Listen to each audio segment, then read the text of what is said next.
നമ്മളുടെ പുതിയ വീട്ടിൽ നിന്നുള്ള പ്രഭാത കാഴ്ചയാണ് ഈ കാണുന്നത്. സത്യം പറഞ്ഞാൽ എത്ര കണ്ടാലും മതി വരത്തില്ല കേട്ടോ. ആ സൂര്യൻ ഇങ്ങനെ ഉദിച്ചുയരുന്നത് ശരിക്കും ഇങ്ങനെ നിന്ന് നോക്കിപ്പോവും, അത്ര ഭംഗിയാണ്. അതാ കണ്ടോ, ഇപ്പം ഏകദേശം അത് മുകളിൽ എത്തിക്കഴിഞ്ഞ് ഇനിയിപ്പോൾ നോർമൽ ഇതിലായിരിക്കും ആകാശം കാണാനായിട്ട്. നല്ല രസമാണ് കേട്ടോ. അപ്പോൾ ഇതൊക്കെ കഴിഞ്ഞപ്പോഴേക്കും നിസാറിക്ക ഇവരുടെ അടുത്ത് പറഞ്ഞു രാവിലെ തന്നെ കാറെല്ലാം കഴുകണം എന്ന്. അങ്ങനെ ഇപ്പം രണ്ടുപേരെ കൊണ്ടും ബാലപീഡനം നടത്തിക്കുകയാണ്. അപ്പോൾ ഇവരുടെ അടുത്ത് പറഞ്ഞാൽ മാത്രമേ ഇവരിങ്ങനെയൊക്കെ ജോലികളൊക്കെ ചെയ്യത്തുള്ളൂ കേട്ടോ. അപ്പം ഞാൻ പറയും ഇതൊക്കെ കണ്ടും കേട്ടും ചെയ്യേണ്ട കാര്യങ്ങളാണെന്ന്. ഇപ്പോഴത്തെ പിള്ളേരുടെ ആ ഒരു സ്വഭാവ രീതിയൊക്കെ ഇങ്ങനെയാണല്ലോ, നമ്മൾ പറഞ്ഞവരെ കൊണ്ട് ഓരോന്ന് ചെയ്യിപ്പിക്കണം. അപ്പോൾ അതൊക്കെ കഴിഞ്ഞ ശേഷം ഇപ്പം നിസാറിക്കയും സുൽത്താനും കൂടി ബീഫ് വാങ്ങിക്കാൻ വേണ്ടിയിട്ട് പോകണം. അപ്പം ഞാൻ പറഞ്ഞു കുറച്ച് മരിച്ചീനിയും കൂടെ വാങ്ങിച്ചിട്ട് വരാൻ പറഞ്ഞു. മരിച്ചീനി എന്ന് പറഞ്ഞാൽ എന്താണെന്ന് കുറേ പേര് ഇതിനു മുൻപ് പറഞ്ഞിട്ടുണ്ട് കേട്ടോ, ചോദിച്ചിട്ടുണ്ട് കേട്ടോ. അപ്പം നിങ്ങൾക്ക് അറിയുന്ന പേര് പറഞ്ഞാൽ മതി. അപ്പം അതൊക്കെ അവർ പോയ ശേഷം ഞാനിങ്ങനെ ഈ പച്ചപ്പിങ്ങനെ നോക്കിയിരിക്കുകയാണ്. എനിക്കിങ്ങനെ ഒരു ഭാഗ്യം കിട്ടിയിട്ടുണ്ട്. എവിടെ ചെന്നാലും എൻ്റെ ചുറ്റും ഇതുപോലെയുള്ള കാഴ്ചകൾ എനിക്ക് കിട്ടും. എനിക്ക് ഭയങ്കര ഇഷ്ടമാണ് കേട്ടോ ഇങ്ങനെ നോക്കിക്കൊണ്ട് നിൽക്കാനായിട്ട്. ഇപ്പം രാവിലെ തന്നെ നമ്മൾക്ക് നല്ലൊരു പോസിറ്റീവ് എനർജി കിട്ടണമെങ്കിൽ ഇങ്ങനെയൊക്കെയുള്ള നമ്മൾ ഇഷ്ടപ്പെടുന്ന കാഴ്ചകൾ നമ്മൾ അത് ആസ്വദിക്കാൻ ശ്രമിക്കുക. അതാണ് എൻ്റെ ഒരു ആറ്റിറ്റ്യൂഡ് എന്ന് പറഞ്ഞു കഴിഞ്ഞാൽ. അപ്പം ഞാൻ ഇതിലേക്കൂടെയൊക്കെ ഒരു 5-6 തവണയൊക്കെ നടക്കും. എനിക്കിതൊക്കെ ഇഷ്ടമുള്ളത് കൊണ്ടാണ് ഇങ്ങനെയൊക്കെ ചെയ്യുന്നത് കേട്ടോ. അപ്പോൾ അവർ ബീഫ് വാങ്ങിക്കൊണ്ട് വന്നിട്ട് അപ്പം ഞാൻ കഴുകി ഇതേ മസാലയൊക്കെ പുരട്ടി ഇതുപോലെ ഒന്ന് വിരകിയിട്ട് പ്രഷർ കുക്കറിലായിട്ട് വേവിക്കാൻ വെക്കുവാണ്. അപ്പം ഇത് ഞാൻ ഒരുപാട് തവണ കാണിച്ചിട്ടുള്ള ഒരു റെസിപ്പി ആയതുകൊണ്ടാണ് ഇപ്പം ഞാൻ അത് റെസിപ്പിയായിട്ട് ഷെയർ ചെയ്യാത്തത്. അപ്പോൾ അത് അവിടെ ഇരുന്ന് വേകട്ടെ. അപ്പം ഈ സമയം തന്നെ ഞാൻ വെള്ളം തിളപ്പിച്ചത് തണുത്തിട്ടുണ്ടായിരുന്നു. അപ്പം ഞാൻ ജീരക വെള്ളമാണ് എപ്പോഴും ഉണ്ടാക്കണം കേട്ടോ. അപ്പോൾ ജീരകവെള്ളം കുപ്പിയിലാക്കി പതുപോലെ തന്നെ ടേബിളിലേക്ക് കൊണ്ടുവച്ചു. അപ്പം ഞാൻ ചപ്പാത്തിക്ക് വേണ്ടിയിട്ട് രാവിലെ തന്നെ കുഴച്ച് വെച്ചിട്ടുണ്ടായിരുന്നു. നമ്മുടെ സുൽത്താനാണെങ്കിൽ 3 നേരം ചപ്പാത്തി കൊടുത്താൽ അതാണ് സന്തോഷം. അപ്പോൾ സുൽത്താൻ തീരെ ചോറ് കഴിക്കത്തില്ല. അപ്പം അതുകൊണ്ട് തന്നെ ഞാനിങ്ങനെ അവന് വേണ്ടിയിട്ട് ചപ്പാത്തി ഇങ്ങനെ തയ്യാറാക്കി 3 നേരവും പ്രത്യേകം ഉണ്ടാക്കിയെടുക്കുകയാണ് ചെയ്യണത്.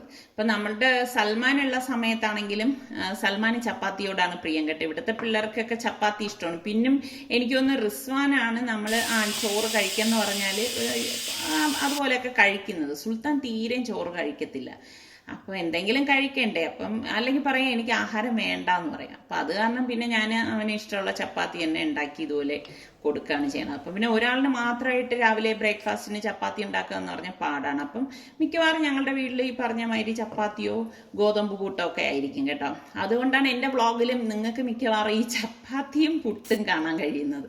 അപ്പം ഞാനിങ്ങനെയാണ് പരത്തുന്നതും ചുടണതും ഒക്കെ ഒരേ ടൈമിൽ തന്നെ ആയിരിക്കും. അപ്പം അതൊക്കെ കഴിഞ്ഞ് കഴിയുമ്പോഴേക്കും ഇതേ ബോട്ടിലൊക്കെ ഒന്ന് നല്ലോണം തുടച്ചിട്ടങ്ങ് മാറ്റി വെക്കും. നമ്മൾ ചപ്പാത്തി ഉണ്ടാക്കുമ്പോൾ എപ്പോഴും നമ്മുടെ കൗണ്ടർ ടേബിളും ഗ്യാസ് സ്റ്റോപ്പും ഒക്കെ ചീത്താവും, ആ പൊടി വീണിട്ടെ. അപ്പം അപ്പോഴും തന്നെ നമ്മൾ അങ്ങ് തുടച്ച് മാറ്റുകയാണെങ്കിൽ എല്ലായിടവും നല്ല ക്ലീൻ ആയിട്ട് ഇരിക്കുകയും ചെയ്യും. എനിക്കാണെങ്കിൽ പലകയെ വെച്ച് പരത്തി എടുക്കുന്നതിനേക്കാളും സൗകര്യം ഇതുപോലെ കൗണ്ടർ ടേബിളിൽ വെച്ചിട്ട് തന്നെ പരത്തി എടുക്കുന്നതാണ്. അപ്പം ഞാൻ അപ്പോൾ തന്നെ ഇതെല്ലാം ഒന്ന് തുടച്ചെടുക്കുകയാണ്. നിങ്ങളുടെ ഇവിടെ മക്കൾക്കൊക്കെ ഞാൻ പറയുന്നത് പോലെ തന്നെയാണോ, ചപ്പാത്തിയൊക്കെ തന്നെയാണോ ഇഷ്ടം? അതെ, അവരെന്ത് പലഹാരം കൊടുത്താലും കഴിച്ചോളൂ, ഉച്ചയ്ക്ക് ഊണ് കഴിച്ചോളൂ. ഞാൻ പറയും നിങ്ങൾ എന്താ ഇങ്ങനെ പ്രത്യേകതകൾ കാണിക്കുന്നതെന്ന് പറഞ്ഞ് ഞാൻ ഇവരെ വഴക്ക് പറയാറുണ്ട് കേട്ടോ. തീരെയും ചോറൊന്നും കഴിക്കാത്തത് കൊണ്ടേ. അപ്പം ഞാൻ ഇപ്പോൾ ബീഫ് ഒന്ന് വരട്ടിയെടുക്കാൻ പോവാണ്. അപ്പം കുക്കറിൽ സ്റ്റീം പോയ ശേഷം തുറന്നിട്ട് ഇതുപോലെ ഇളക്കി കൊടുക്കും. ഒട്ടും വെള്ളം ചേർക്കാതെയാണ് നമ്മളിത് വേവിച്ചെടുത്തിരിക്കുന്നത് കേട്ടോ. എന്നിട്ട് ഞാൻ ഈ കടായിലേക്ക് ഇട്ടിട്ട് ഇതുപോലെ ഒന്ന് വരട്ടിയെടുക്കുകയാണ്. അപ്പം ഇതിൽ കുറച്ച് എണ്ണ ഒന്ന് ആ ചാറൊന്ന് വറ്റി വരുമ്പം വെളിച്ചെണ്ണ ഒഴിച്ചു കൊടുത്തിട്ടാണ് ഇതൊന്ന് ഡ്രൈ ആക്കി എടുക്കുന്നത്. സുൽത്താനാണെങ്കിൽ എപ്പോഴും ഡ്രൈ റോസ്റ്റാണ് ഇഷ്ടം, ഈ ഒരു പരുവത്തിൽ. അപ്പോൾ ഇതുപോലെ ഒന്ന് ഡ്രൈ ആക്കി എടുക്കും. വല്ലപ്പോഴും ഒക്കെ അവൻ്റെ ഇഷ്ടത്തിനനുസരിച്ച് ഇങ്ങനെ ഉണ്ടാക്കി കൊടുക്കുന്നതേ ഉള്ളൂ കേട്ടോ. അപ്പം ഞങ്ങളിത് ഇപ്പോൾ കാപ്പിയൊക്കെ റെഡി ആയപ്പോഴേക്ക് കഴിക്കാനായിട്ട് പോവാണ്. എല്ലാവരും ഒരുമിച്ചിരുന്ന് കഴിക്കുന്നത് ഒരു സന്തോഷം തന്നെയാണ് അല്ലേ. അപ്പം ഇത് റെഡി ആകുമ്പോഴേക്ക് സുൽത്താൻ ചില സമയങ്ങളിൽ പറയും പ്ലേറ്റ് കൊടുത്തിട്ട് വരും കഴിക്കാനായിട്ട്. ഞാൻ പറയും എല്ലാവരും ഒരുമിച്ചിരുന്നാൽ മതി എന്ന് പറഞ്ഞിട്ട് അവരെ വെയിറ്റ് ചെയ്യിപ്പിച്ച് എല്ലാവരും ഒരുമിച്ച് വരുന്ന സമയത്താണ് ഭക്ഷണം കഴിക്കുന്നത്. എനിക്ക് എപ്പോഴും എല്ലാവരും ഒരുമിച്ചിരുന്ന് ഭക്ഷണം കഴിക്കുന്നതാണ് താല്പര്യം കൂടുതലും. നമ്മൾ ആ ഒരു ഡൈനിങ് ടേബിളിലെങ്കിലും ഒത്തുകൂടണമല്ലോ. കാപ്പിയുടിയൊക്കെ കഴിഞ്ഞ് ഞാൻ കുളിച്ചൊക്കെ വന്നപ്പോഴേക്കും മീൻകാരി വന്നിട്ടുണ്ടായിരുന്നു. ഇവിടെ ഇതുപോലെ മീൻകാരി വരും കേട്ടോ. അപ്പോൾ അവരുടെ കയ്യിൽ ഇതേ ചൂരയാണ്, ചൂരയും ചാളയും ആണുള്ളത്. നിങ്ങളുടെ അവിടെ എന്ത് പേര് പറയും? ചാളയ്ക്ക് മത്തി എന്നാണോ, എന്താണ് പേര് പറയണമെന്ന് പറയും. ഇവിടെ ചാള എന്നൊക്കെയാണ് പറയുന്നത് കേട്ടോ. അപ്പോൾ അവർ തന്നെ ഒന്ന് ക്ലീൻ ചെയ്ത് തരാണ്. ഞാനൊന്നത് കുളിയും ഒക്കെ കഴിഞ്ഞതാണ്. അപ്പം സർക്കാൻ മരിച്ചീനി വാങ്ങിച്ചിട്ട് വന്നിട്ടുണ്ടായിരുന്നു. അപ്പോൾ അത് വേവിക്കാനായിട്ട് ഇതാ അടുപ്പത്തേക്ക് വച്ചിരിക്കുകയാണ്. എനിക്കിങ്ങനെ ചില സമയങ്ങളിൽ ഇതുപോലെയൊക്കെ കഴിക്കണം എന്ന് തോന്നും. അപ്പോൾ ആ സമയത്ത് ഞാൻ ഇതുപോലെ വാങ്ങിച്ചുകൊണ്ട് വരാനായിട്ട് പറയും കേട്ടോ. അപ്പം ഞാൻ തേങ്ങ ഉടച്ചത് വാക്കല്ലാതായിപ്പോയി. അപ്പോൾ ഇനിയിപ്പോൾ അത് തിരുകാൻ കുറച്ച് പ്രയാസമാണ്. എനിക്ക് ഏറ്റവും ഇഷ്ടമില്ലാത്ത ജോലി എന്ന് പറഞ്ഞാൽ തേങ്ങ തിരുവലാണ്. നിങ്ങൾക്കൊക്കെ ഇതുപോലെ ഇഷ്ടമില്ലാത്ത, തേങ്ങ തിരുകാൻ ഇഷ്ടമില്ലാത്ത ആരൊക്കെ ഉണ്ട്? അപ്പം ഇതുപോലെ ഒന്ന് തേങ്ങ ചിരകി എടുക്കുകയാണ്. മീൻ കറിക്ക് വേണ്ടിയിട്ടും പിന്നെ നമ്മളുടെ ഈ മരിച്ചീനിക്ക് വേണ്ടിയിട്ടുള്ള അരപ്പ് ഇതിൽ നിന്ന് എടുക്കണം. അപ്പം ആദ്യം ഞാൻ മരിച്ചീനിക്ക് വേണ്ടിയിട്ട് തേങ്ങയും ചെറിയ ജീരകവും ചുവന്ന മുളക് പൊടിയും പച്ചമുളക് കറിവേപ്പിലയൊക്കെ കൂടിയിട്ട് വെളുത്തുള്ളി ഇതുപോലെ ഒന്ന് കറക്കിയെടുക്കും കേട്ടോ. എന്നിട്ട് നമ്മളിത് ചീനി വെന്ത് കഴിയുമ്പോഴേക്കും അത് ഊറ്റിയെടുത്തിട്ട് ഇതേ പാത്രത്തിൽ തന്നെ ഇട്ടിട്ട് ഇതുപോലെ അരപ്പിട്ടിട്ട് ഉടച്ചെടുക്കുകയാണ് ചെയ്യുന്നത്. ചീനി വേവിക്കുമ്പോൾ എപ്പോഴും 2 വെള്ളത്തിൽ തന്നെ വേവിച്ചെടുക്കണം കേട്ടോ. കാരണം ചീനിയിലൊരു കട്ടുണ്ട്, അതായത് ഒരു തരം പോയിസൺ. അപ്പം അത് മാറിക്കിട്ടാനാണ് നമ്മൾ 2 വെള്ളത്തിൽ വേവിച്ചെടുക്കുന്നത്. അപ്പം ഓൾറെഡി ഞാൻ ഒരു വെള്ളത്തിൽ വേവിച്ചിട്ടാണ് രണ്ടാമത് വേവിച്ചാണ് നിങ്ങളെ കാണിച്ചു തന്നത്. അപ്പം എന്താ വെന്ത ചീനിയെ ഞാൻ ഉടച്ച ചീനിയെ ഇതുപോലെ ഒരു കണ്ടെയ്നറിലാക്കി വെക്കാണ് ചെയ്യണത്. അപ്പോൾ അന്ന് ഞാൻ വാങ്ങിയ കണ്ടെയ്നറാണ് കേട്ടോ ഇത്. അപ്പം ഇതാണ് ഇതിൻ്റെ ഒരു ഉപയോഗം എന്ന് പറഞ്ഞാൽ, വൃത്തിയായിട്ട് നമുക്ക് ഇത് മാറ്റി വെക്കാൻ സാധിക്കും. അപ്പോൾ ഞാൻ ഇനി ആ ചൂരയെ കുറച്ചെടുത്തിട്ട് കറിയാക്കുകയാണ്. അപ്പോൾ അതിന് വേണ്ടി ഇതാ ചുവന്നുള്ളിയും ഒന്ന് പാനിലേക്ക് ഇട്ട് ചൂടാക്കും. എന്നിട്ട് നമുക്ക് ഇതിലേക്ക് മുളക് പൊടിയും മല്ലിപ്പൊടി, മഞ്ഞപ്പൊടി, കുരുമുളക്, മുഴുവനുള്ള കുരുമുളകാണ് എടുത്തിരിക്കുന്നത്. എന്നിട്ട് ഇതൊന്ന് വറുത്ത് കൊടുക്കും. തീ വളരെ കുറച്ചിട്ടാണ് വറുത്തെടുക്കുന്നത്. കുറച്ച് കറിവേപ്പിലയും കൂടി ഇതിലേക്ക് ഇട്ട് കൊടുക്കും കേട്ടോ. അപ്പം നിങ്ങൾ ഇതുപോലെ കറി വെക്കാറുണ്ടോ? ഉണ്ടെങ്കിൽ പറയണേ. എന്നിട്ട് നമ്മൾ ഇതിലേക്ക് കുറച്ച് തേങ്ങ ഇതുപോലെ ഇട്ട് കൊടുക്കാം. നമുക്ക് ആവശ്യത്തിനുള്ള തേങ്ങ ഇടണം. തേങ്ങയുടെ അതിപ്രസരം ആയിക്കഴിഞ്ഞാൽ ഒരു കറികൾക്കും ഒരു ടേസ്റ്റ് ഉണ്ടാകത്തില്ല കേട്ടോ. അത് പ്രത്യേകം ശ്രദ്ധിച്ചേക്കണം. അപ്പോൾ പാകത്തിനുള്ള തേങ്ങ ഇട്ട് വറുത്തെടുത്ത ശേഷം ഒന്ന് തണുത്തിട്ട് മിക്സിയുടെ ജാറിലേക്ക് ഇട്ട് ഞാൻ ഇതുപോലെ ഒന്ന് കറക്കിയെടുത്ത ശേഷം ഇതിലേക്ക് പാകത്തിനുള്ള ഉപ്പിട്ടിട്ട് പിന്നെ നമുക്ക് ആവശ്യത്തിനുള്ള പുളിവെള്ളം ഇതിലേക്ക് ഒഴിച്ചു കൊടുത്ത ശേഷം വീണ്ടും ഇതൊന്ന് കറക്കിയെടുക്കും. ഞാൻ ഈ രീതിയിലൊക്കെയാണ് ഉണ്ടാക്കണം കേട്ടോ. ഉണ്ടാക്കിയിട്ടില്ലാത്തവർ ഈ രീതിയിൽ ട്രൈ ചെയ്തിട്ട് ഫീഡ്ബാക്ക് തരണേ. എന്നിട്ട് നമുക്ക് ആവശ്യത്തിനുള്ള വെള്ളം ഒഴിച്ച് വീണ്ടും ഇതൊന്ന് ഇതുപോലെ ഒന്ന് അരച്ചെടുക്കും. ഈ അരപ്പിനെ നമ്മളുടെ മൺചട്ടിയിലേക്ക് ഇട്ട് കൊടുക്കുകയാണ് ചെയ്യണത്. ഒഴിച്ചു കൊടുത്തിട്ട് ഈ മിക്സിയുടെ ജാറിൽ തന്നെ വെള്ളം പാകത്തിനുള്ള ഒഴിച്ചിട്ടൊന്ന് ഇളക്കി കൊടുക്കുക. അതായത് ആ അരപ്പും വെള്ളവും കൂടി നല്ലതുപോലെ ഒന്ന് മിക്സ് ആവത്തക്ക രീതിയിൽ ഒഴിച്ചു കൊടുക്കണം. എന്നിട്ട് നമുക്ക് ആവശ്യത്തിലുള്ള വെള്ളം ഒഴിച്ച് ഇളക്കിയെടുക്കണം. അപ്പോൾ ഇതാണ് മീൻകറിയുടെ ഒരു പരുവെന്ന് പറഞ്ഞാൽ. അപ്പം ഞാനിത് മുരിങ്ങയ്ക്ക ഇട്ടാണ് വെക്കണത്. അപ്പം കുറച്ച് മുരിങ്ങയ്ക്കായും കറിവേപ്പിലയൊക്കെ ഇട്ട് കൊടുക്കുകയാണ്. ഇതൊക്കെ ഇട്ടിട്ട് വെക്കുമ്പോൾ ഒരു പ്രത്യേക ടേസ്റ്റാണ്. അപ്പം ഞാൻ നമ്മളുടെ തിരുവനന്തപുരത്തിൻ്റെ സ്വന്തം മുളകാണ് ഇതിലേക്ക് ചേർത്ത് കൊടുക്കുന്നത് കേട്ടോ. അടച്ചു വെച്ചിട്ട് ഇതൊന്ന് തിളയ്ക്കാൻ വെക്കും. അപ്പോൾ ഇതുപോലെ നന്നായിട്ടൊന്ന് വെട്ടി തിളയ്ക്കുന്ന സമയത്ത് നല്ലതുപോലെ ഒന്ന് ഇളക്കി കൊടുക്കണം. നല്ല മണം വരുവാണ് കേട്ടോ ഇപ്പം തന്നെ ആ കുരുമുളകിൻ്റെയൊക്കെ. എന്നിട്ട് നമ്മൾ ഈ കഴുകി വെച്ചിരിക്കുന്ന ഞാൻ ആ ചൂരമീനാണ് കേട്ടോ. ചൂരമീൻ ഇങ്ങനെ കറി വെക്കുമ്പോഴാണ് ടേസ്റ്റ് കൂടുതൽ. അപ്പോൾ അത് ഇതുപോലെ ഒന്ന് ഈ ചാറിലേക്ക് ഇട്ട് കൊടുത്തിട്ട് മൂടി വെച്ചിട്ട് നമുക്കിതൊന്ന് വേവിച്ചെടുക്കണം. അപ്പം ഈ സമയം തന്നെ ചോറ് റെഡി ആയിട്ടുണ്ട്. അപ്പം അതൊന്ന് ഊറ്റിയെടുക്കുകയാണ്. അപ്പം എല്ലാ ജോലികളും നമ്മൾ പെട്ടെന്ന് ചെയ്ത് തീർക്കുമ്പോഴേക്ക് ശരിക്കും പറഞ്ഞാൽ നല്ല ഒരു സമാധാനമാണ് കേട്ടോ. അപ്പോൾ കറി ഇവിടെ റെഡിയായി വന്നിട്ടുണ്ട്. അപ്പോൾ ഇടയ്ക്ക് അടപ്പ് മാറ്റിയിട്ട് ഇതിൻ്റെ സൈഡൊക്കെ ഞാനൊന്ന് ഒതുക്കി കൊടുക്കുകയാണ് കേട്ടോ. കാരണം കറി തിളച്ച് വരുമ്പോഴേക്കും അതിൻ്റെ സൈഡിലൊക്കെ വരും. അപ്പോൾ നല്ല പരുവത്തിനായിട്ടുണ്ട്. മുരിങ്ങയ്ക്കയും മീനും ഒക്കെ നല്ല യോജിച്ച് വന്നിട്ടുണ്ട്. അപ്പോൾ ഇത്രയേ ഉള്ളൂ നമ്മളുടെ വറുത്തരച്ച മീൻകറി എന്ന് പറയുന്നത്. അപ്പോൾ കുറച്ച് മീൻ ഞാനിങ്ങനെ പൊരിക്കാൻ വെച്ചിട്ടുണ്ടായിരുന്നു. അപ്പോൾ ഞാൻ കുറച്ച് എണ്ണ ഈ ചീനിച്ചട്ടിയിലേക്ക് ഒഴിച്ചിട്ടാണ് ഞാൻ ഇതൊന്ന് പൊരിച്ചെടുക്കുന്നത്.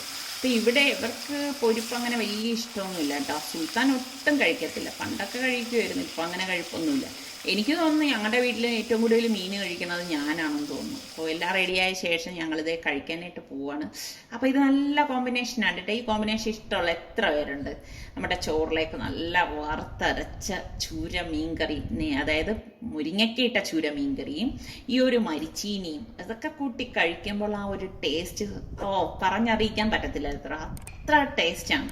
ഞാൻ രാവിലെ മീൻ വാങ്ങിച്ചപ്പോൾ തന്നെ കുറച്ച് കൂടുതലായിട്ട് ഈ ചൂര മീൻ വാങ്ങിച്ചിട്ടുണ്ടായിരുന്നു. അപ്പോൾ അതിൻ്റെ കാര്യം എന്താണെന്ന് വെച്ചാൽ എനിക്കൊന്ന് ഒരുപാട് വർഷമായി ഞാൻ ഇതിനു മുൻപ് മീൻ അച്ചാർ ഉണ്ടാക്കണതിൻ്റെ വീഡിയോ കാണിച്ചിട്ടുണ്ടായിരുന്നു. അപ്പോൾ ഞാൻ വിചാരിച്ചു ഇനിയിപ്പോൾ മീൻ അച്ചാറും കൂടി ഉണ്ടാക്കാമെന്ന്. അപ്പോൾ ഇനിയിപ്പോൾ ആഹാരമെല്ലാം കഴിഞ്ഞ ശേഷം ഞാൻ പാത്രങ്ങളെല്ലാം കഴുകാനുണ്ട്. അപ്പോൾ അതെല്ലാം കഴുകി വെച്ചിട്ട് വേണം എനിക്ക് അച്ചാർ ഉണ്ടാക്കാനായിട്ട് പോകാനായിട്ട്. അപ്പം നിങ്ങൾ വിചാരിക്കും ഞാൻ എപ്പോഴും ഇങ്ങനെ അടുക്കളയിൽ തന്നെയാണ്. ഞാൻ അടുക്കളയിലൊന്നും അല്ല കേട്ടോ. ഞാനിങ്ങനെ എല്ലാം പെട്ടെന്ന് ചെയ്യുന്നതേ ഉള്ളൂ. പിന്നെ നമുക്ക് ഇതിൻ്റെ ഇടയിലുള്ള കുറേ കാര്യങ്ങളൊന്നും നമുക്കങ്ങനെ എല്ലാം കൂടി നമുക്കൊരു വീഡിയോയിൽ ഉൾപ്പെടുത്താൻ അങ്ങനെ സാധിക്കത്തില്ലല്ലോ. അപ്പം നിങ്ങൾ കാണുന്ന മെയിൻ കുക്കിംഗ് ചാനൽ ആയതുകൊണ്ടാണ്, കുക്കിങ്ങിന് ഇമ്പോർട്ടൻറ്റ് കൊടുത്തുകൊണ്ടാണ് ഞാൻ എൻ്റെ വ്ളോഗുകൾ കാണിക്കുന്നത് കേട്ടോ. അതുകൊണ്ടാണ് ഇതിൽ കുക്കിംഗ് കൂടുതലായിട്ട് വരുന്നതും. അപ്പോൾ കുക്കിംഗ് വിട്ട് എനിക്കൊരു മറ്റൊരു കളിയില്ല കേട്ടോ. അത് വേറൊരു എന്ത് പറയാൻ ഒരു സത്യാവസ്ഥയാണ്. അപ്പോൾ ഞാൻ പാത്രം എല്ലാം കഴുകി വെച്ച ശേഷം മീൻ ഉണ്ടോ ഈ ചെറിയ പീസായിട്ടാണ് നമ്മൾ ഈ അച്ചാറിന് വേണ്ടിയിട്ട് കട്ട് ചെയ്തെടുക്കുന്നത്. അപ്പം ഈ ഒരു സൈസിന് മതി. അപ്പം ഞാൻ മുള്ളൊന്നും മാറ്റിയിട്ടൊന്നുമില്ല. അപ്പം ഈ ഒരു രീതിയിൽ കട്ട് ചെയ്തെല്ലാം എടുത്തിട്ടുണ്ടെന്നേ ഉള്ളൂ. അപ്പം ഇതിലേക്ക് നമുക്ക് മഞ്ഞൾപ്പൊടിയും ആവശ്യത്തിനുള്ള മുളക് പൊടിയും ഗരം മസാല പൊടിയും ഞാൻ ഇതിലേക്ക് ചേർത്ത് കൊടുക്കും. നിങ്ങൾക്ക് ഇനി കുരുമുളക് ഇഷ്ടമുണ്ടെങ്കിൽ അതും ചേർത്ത് കൊടുക്കാം. ഞാൻ ഇപ്പം ചേർത്തിട്ടില്ല. എന്നിട്ട് പാകത്തിനുള്ള ഉപ്പ് ഇട്ട് നന്നായിട്ടൊന്ന് മിക്സ് ചെയ്തെടുക്കും. അപ്പം ഇതുപോലെ വേണം നമ്മളിത് ഇളക്കിയെടുക്കാനുള്ളത്. അതായത് ആ മസാല എല്ലാ കഷ്ണങ്ങളിലും നന്നായിട്ട് പിടിക്കണം. വെള്ളം ചേർക്കേണ്ട ആവശ്യമില്ല കേട്ടോ.